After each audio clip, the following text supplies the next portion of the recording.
Hey, it's Biddy Penny, and I'm here with a loose leaf folio tutorial. So I am working with this My Porch prints, printable. It actually came with 4 sheets in it. So there were these 2 pages, which I'm showing you everything here.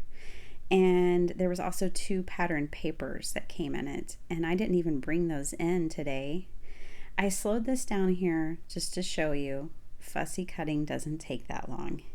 It'll be okay if you have to fussy cut. So my brother Scan and Cut would have cut these elements out, but I wanted to be in control of that in the moment when I went to make this because I wasn't sure exactly how I would use it. And then this is what I brought in: some paper, a book page, a leftover piece of wallpaper, and this one stamp set from Stampin' Up.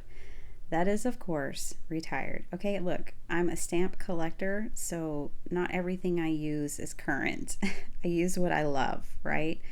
I couldn't imagine just getting rid of this because it was discontinued. It's amazing stamp set. So I am making this up as I go. I did not have anything pre-planned. So I decide, yes, I'm going to make this a folio.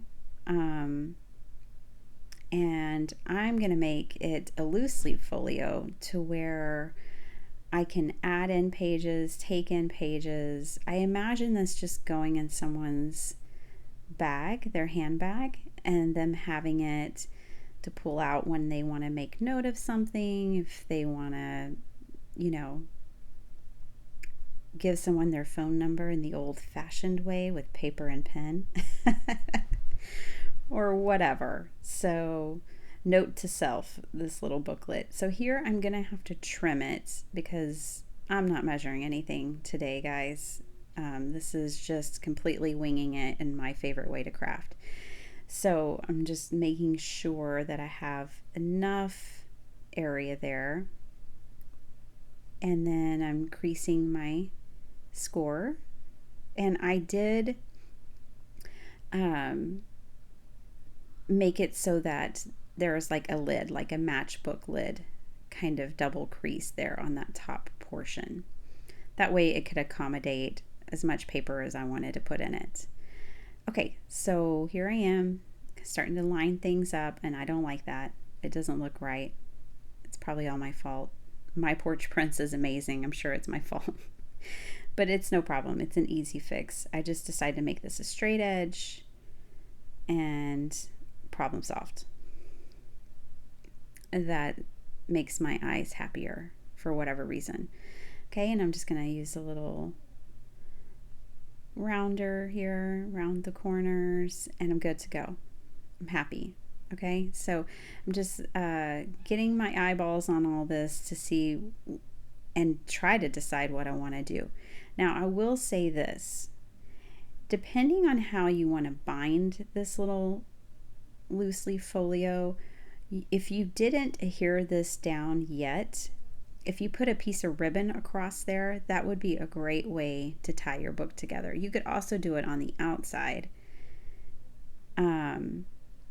But I just wanted to say, like, think about how you want to do your binding maybe now at this stage of the process. I didn't feel limited or restrained, or, I didn't have a problem because I didn't think of it, but I just wanted to add that note for all of you. Okay, so I stamped some B's, and because I want to over the edge of the paper, I want to make sure I clean it before I lay my project back down since it's double-sided. I left that in as a reminder to all of y'all, if you're working on a double-sided project and you're inking all around and going off the edge and doing all this stuff, then you'll want to make sure to keep your surface, I work on a glass surface, clean. Okay, so me and my dough ink, my favorite brown color, and this is number 2 pencil. So I'm taking this number 2 pencil and I'm going to use that to distress the inside, and then I'll use the dough ink for the outside.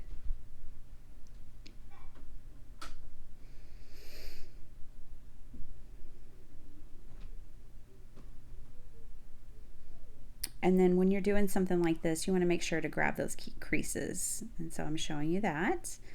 All right, now, even though these little cutouts were already distressed looking, I wanted to take it a step further. And I'll show you a side-by-side comparison of what printed and where I wanted it to be. Okay, so again, laying things out. There's a lot of laying things out because I'm thinking as I work here. And I want that centerpiece number 2 pencil and not white. So I fix that. And now I'm going to bring in my happy little bee and kind of do tone on tone a little bit. I'm bringing in that dough ink and stamping him out. Now for my final design, these are things that you're not really gonna see too much, but they are gonna be nice details for like when the paper is gone. Okay, so I'm putting that there, and I just used the thermo web tape to get all that down. All right, so this is the paper I brought in, and now I'm measuring. Now at this point, you have so many options, okay, because this is just 10 inches long, the whole thing. So you could easily cut it down and, you know, stitch it in like a junk journal. You could staple it at the top, which is one of the ideas I'm toying with here while I'm playing around. I'm getting all my measurements. But I decided, this is at the point, I decided to make it a loose leaf folio. And I'm just going to, you know, create loose leaf paper that will go inside here that you can pull out one sheet at a time. So it's actually not going to be, you know, fixed to this little folio. These 2 rulers came in the printable, and I loved them, and now I really love them because they hold my book together.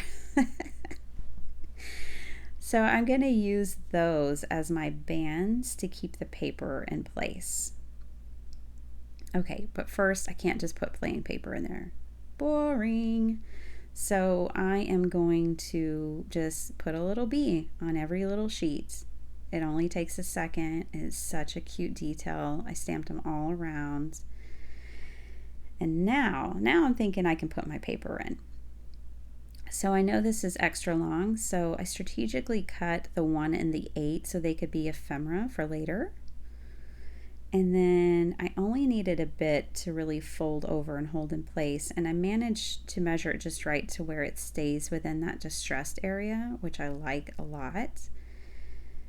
And I didn't need to cover this up with, you know, I didn't need to think about covering it up with ephemera or anything. It's just so perfect for this. This kit is so perfect. If you haven't checked out my Porch prints on Etsy, do it. They're amazing. And then if you do Facebook, which I don't really, I think they do free printables like once a week or something. It doesn't matter. Just go check out their shop. It's one of my favorites. So I'm just gluing this down, and I realize the inside's crooked. Well, guess what? Tacky glue is amazing, and it really holds, and it holds fast. But it's okay. I was able to save it, but I was amazed how fast it was just dried and completely stuck. I love this stuff. Okay, so we're getting closer. I hope you like these kinds of videos. I wanted to leave a lot of my steps and processes in because I made it up as I went. Okay, so now I'm getting this in here, and I want to see how realistic is this. It's realistic enough that that paper is going to shift around and drive me nuts. And so I know that I need to fix that. So I had brought this piece of paper, and now I'm reading it to make sure there's no like vulgarity on it, because that would be unpleasant. And I am going to stitch this in. So I'm kind of creasing it there. And I am going to stitch this in here. And this is going to help me hold like a pocket. So, but first, let's make it pretty. So I love the dragonflies. We moved to our house that we're in now 2 years ago, and it has every kind of dragonfly that could possibly live in one area, always floating in the air. I love it. I love it so much. So I had to add these dragonflies in. Now I took this to my sewing machine and I stitched. I would recommend a long stitch like that one at the top and not a short stitch, which was what it was already on. But it's okay. I can fix that. I just wanted to point that out. So now I'm testing out my pockets, and the only thing I wish I would have done differently is I would have backed that book paper to make it even more sturdy, but I don't think it'll be a problem. I hope it's not. So